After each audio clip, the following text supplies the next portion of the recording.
Hello my dear students, आज आम video देखा साधारणतंत्र दिवस उपलक्षे विभिन्न स्कूल कॉलेज रे डिबेट एसे कंपटीशन रही है। तो ये भिडियो देखा साधारणतंत्र दिवस एक अभिभाषण। सम्मानीय अतिथिवृंद, पूज्य गुरुजी गुरुमा एवं मोर प्रिय भाई और भौणी मैंने आज गौरवमय 77तम साधारणतंत्र दिवस अवसर आपण समस्त को मोर अनेक अनेक शुभकामना। आम एपरी एक समय छिड़ा होइछु जितेबले भारत केवल एक स्वाधीन राष्ट्र नुहे बरम विश्वर एक प्रभावशाली शक्ति भाई बुझाई। आज आम वंदे मातरम 150तम वर्ष पालन करुवा बेले यही गीतर प्रतिटी शब्द आमको स्मरण करा दिए आमर मातृभूमि आम केते पवित्र एवं यार सुरक्षा आमर परम कर्तव्य। आज दिल्लीर कर्तव्य पथरे ओडिशार प्रज्ञापन मेढ़ आत्मनिर्भर ओडिशा विषय वस्तु को नहीं प्रदर्शित होउछि।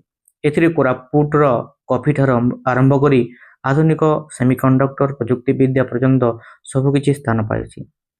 यह प्रमाण करे जे ओडिशा केवल कला संस्कृतिर भूमि नुहे बरम यह आधुनिक शिल्प और प्रजुक्ति विद्यार एक प्रमुख केन्द्र में परिणत होइछि।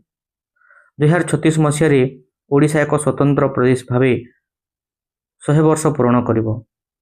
सही विकसित ओडिशा 2036 स्वप्न आजिर युवपीढ़ी उपर निर्भर करे। आमको केवल चाकरी पछरे न गोड़ाई नियुक्तिदाता बा उद्योगी होगा पड़ो। आमको स्किल इन ओडिशा अभियान एक अंश हो विश्व स्तर में ओडिशार परिचय सृष्टि करने को हब। संविधान आमको मौलिक अधिकार देछि, किंतु जड़े छात्र भाव मोर अनुरोध जे आसतु आमे आमर मौलिक कर्तव्य उपरे मध्य सेतिकी गुरुत्व देवा, देशर सम्मान रक्षा करिबा, परिवेश को सुरक्षित रखिबा एवं वैज्ञानिक चिंताधारा रखिबा ही प्रकृत देश प्रेम। आसतु आमे समस्ते मिसी एक शक्तिशाली शिक्षित एवं प्रगतिशील भारत गठन करिबा। जाति धर्म वर्ण निर्विशेष आमे समस्ते एक एही माटीर कोଳରେ। भारत माता की जय। जय हिंद, जय भारत, वंदे मातरम। धन्यवाद।